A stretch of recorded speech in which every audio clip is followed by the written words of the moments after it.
അല്ലാതെ 2 സ്ട്രോക്ക് വണ്ടികൾ എടുക്കുന്ന ഒത്തിരി പേരെ ഞാൻ കണ്ടിട്ടുണ്ട്. അതുപോലെ തന്നെ 2 സ്ട്രോക്ക് വണ്ടികൾ ഇഷ്ടപ്പെടുന്നവരെ ഞാൻ ഒത്തിരി പേരെ കണ്ടിട്ടുണ്ട്. ഇന്നിപ്പോൾ ഞാൻ ദേ കൊണ്ടുവന്നിരിക്കുന്നതെന്ന് പറഞ്ഞു കഴിഞ്ഞാൽ 36 വർഷം പഴക്കമുള്ള യമഹയുടെ RX 100 ആയിട്ടാണ് കേട്ടോ. നിങ്ങൾ വിചാരിക്കുന്നുണ്ടോ ഇപ്പോൾ ഈ 36 വർഷമുള്ള വണ്ടിയായിട്ട് എന്തിനും ഇപ്പം ഇന്ന് വീഡിയോ ചെയ്യണമെന്നുള്ള? ഇതിന് ഒത്തിരി പ്രത്യേകതകളുണ്ട്. അതെന്തൊക്കെയാണെന്ന് ഞാൻ ഇന്നത്തെ വീഡിയോയിലൂടെ ഞാൻ നിങ്ങളോട് ഷെയർ ചെയ്യാം. അപ്പോൾ അതിന് മുമ്പായിട്ട് എൻ്റെ ഈ ഒരു ചാനൽ സബ്സ്ക്രൈബ് ചെയ്ത് ആരെങ്കിലും തന്നെ ഉണ്ടെങ്കിൽ മറക്കാതെ സബ്സ്ക്രൈബ് ചെയ്യുക. കൂടാതെ ബെല്ലൈക്കൺ കൂടെ ക്ലിക്ക് ചെയ്താൽ മാത്രമേ ഇനി ഞാൻ അപ്ലോഡ് ചെയ്യാൻ പോകുന്ന ഇതുപോലെയുള്ള എല്ലാ വീഡിയോസും നിങ്ങൾക്ക് ഒരു നോട്ടിഫിക്കേഷൻ ആയിട്ട് വരുള്ളൂ. അപ്പോൾ നമുക്ക് വീഡിയോയിലേക്ക് പോവാം.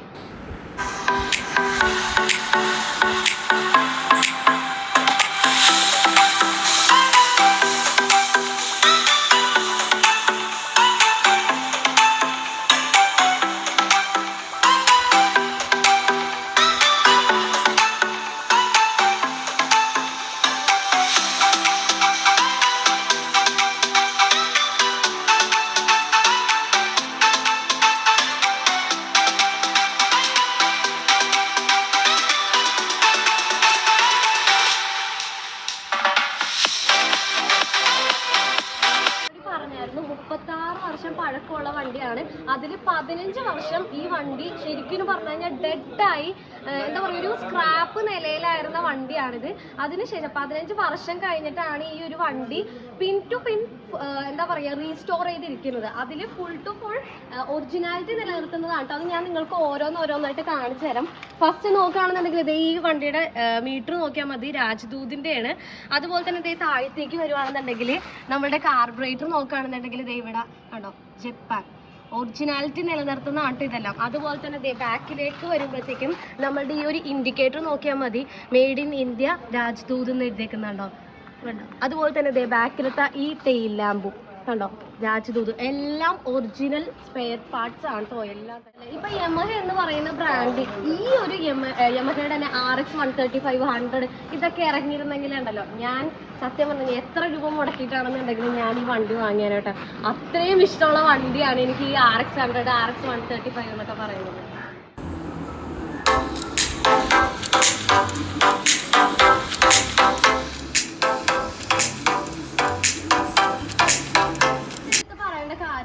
എഞ്ചിനടക്കം ഒറിജിനാലിറ്റി നിലനിർത്തുന്നതാണ്. അത് ഞാൻ നിങ്ങൾക്ക് കാണിച്ചു തരാം. വന്നെങ്കിൽ ചൂട് നോക്കി വണ്ടി ഒന്ന് ലെസ്സായിട്ടൊന്ന് ചലിക്കുന്നത്. ഈ എഞ്ചിൻ്റെ താഴെയിട്ട് ഇവിടെ നിങ്ങൾക്ക് നോക്കിക്കഴിഞ്ഞാൽ മനസ്സിലാവും യമഹ 98cc എന്ന് പറഞ്ഞിട്ട്. എഞ്ചിനടക്കം ഒറിജിനാലിറ്റി ഉള്ളതാണ് കേട്ടോ.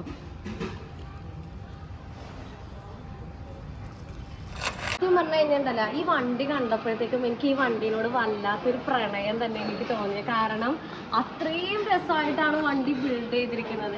ഈച്ച് ആൻഡ് എവറിത്തിങ്, അത് എടുത്തെടുത്ത് പറയേണ്ട കാര്യമില്ലല്ലോ, എല്ലാം നല്ല അടിപൊളിയായിട്ടാണ് കേട്ടോ പണിതിരിക്കുന്നത്. ഇനി ഏറ്റവും കൂടുതൽ അട്രാക്ട് ചെയ്യുന്നതെന്ന് പറഞ്ഞു കഴിഞ്ഞാൽ ഇതാണ് KCF 4949. ഈ ഒരു നമ്പർ എന്ന് പറഞ്ഞു കഴിഞ്ഞാൽ പറയേണ്ട ഒരു കാര്യം എന്ന് പറഞ്ഞു കഴിഞ്ഞാൽ ഈ ഒരു വണ്ടി റീസ്റ്റോർ ചെയ്തെടുക്കാനായിട്ട് ഏകദേശം 1 ലക്ഷത്തിന് മേലെയാണ് ചെലവഴിച്ചത്. എൻ്റെ ഈ ഒരു വീഡിയോ ഒരു കുഞ്ഞു വീഡിയോയാണ്, അത് ഞാൻ വൈൻഡപ്പ് ചെയ്യാണ്. അപ്രതീക്ഷമായിട്ട് എൻ്റെ കൺമുന്നിൽ വന്ന് പെട്ട ഒരാളാണ് കേട്ടോ നമ്മുടെ ഈ RX 100 എന്ന് പറഞ്ഞാൽ. ഞാൻ വേറൊരു ഷൂട്ടിന് വന്നതാണ്. അപ്പോൾ ആളെ കണ്ടപ്പോൾ തന്നെ എനിക്ക് വല്ലാത്തൊരു അട്രാക്റ്റ് ആളോട് തോന്നി. അതുകൊണ്ടിട്ടാണ് ഞാൻ അപ്പം തന്നെ ചെയ്തത്. അപ്പോൾ എന്തായാലും ഈ ഒരു വണ്ടി ഇഷ്ടപ്പെടുന്ന ഒത്തിരി പേരുണ്ടെന്ന് എനിക്കറിയാം. അത്തരത്തിലുള്ള ആളുകളൊക്കെ ഈ വണ്ടിനെ പറ്റിയിട്ട് എന്തെങ്കിലുമൊക്കെ നിങ്ങൾക്കും എന്തെങ്കിലും മെമ്മറീസോ കാര്യങ്ങളൊക്കെ എന്തെങ്കിലും ഉണ്ടെങ്കിൽ താഴെ കമൻറ്റ് ചെയ്യുക. അപ്പോൾ അടുത്തൊരു വീഡിയോ ആയിട്ട് വരുന്നവരെ ഇറ്റ്സ് വിളിച്ചസ് കൊച്ചിക്കാരി ചേട്ടി ബൈ.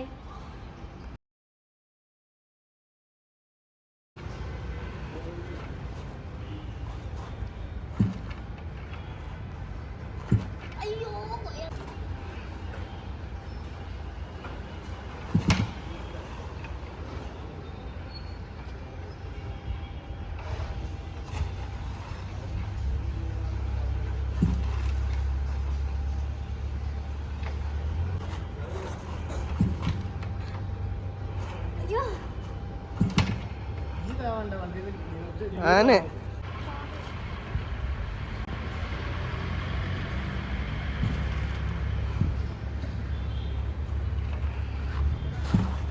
അങ്ങോട്ട് താഴണില്ല. നീ ഇങ്ങനെയാണോ നിന്ന്?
യാമഹയും ST ഒക്കെ റോഡ് ഭരിച്ചിരുന്ന കാലത്ത് അതിന്റെ ട്രെൻഡിങ് തന്നെ മാറ്റിമറിച്ചൊരു വാഹനമാണ് നമ്മുടെ യമഹയുടെ RX 100 എന്ന് പറയുന്നത്.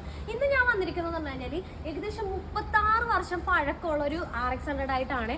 അതിൽ 15 വർഷം ഫുള്ളി ഡെഡ് ആയിട്ട് എന്ന് പറഞ്ഞാൽ മണ്ണടിഞ്ഞ നിലയ്ക്ക് കിടന്ന ഒരു വാഹനമാണ്. ഏകദേശം 1 ലക്ഷത്തിന് മേലെ ചെലവഴിച്ച് റീസ്റ്റോർ ചെയ്തൊരു RX 100 ആണ് കേട്ടോ. ഇതിൻ്റെ ഒരു കുഞ്ഞു ഫുൾ വീഡിയോ ഞാൻ എൻ്റെ യൂട്യൂബ് ചാനലിൽ ഞാൻ അപ്ലോഡ് ചെയ്തിട്ടുണ്ട്. അപ്പോൾ എല്ലാവരും ലൈക്ക് ചെയ്യുക, ഷെയർ ചെയ്യുക, സബ്സ്ക്രൈബ് ചെയ്യുക. പേര് മറക്കണ്ട, ലിച്ചസ് കൊച്ചിക്കാരി ചേത്തി.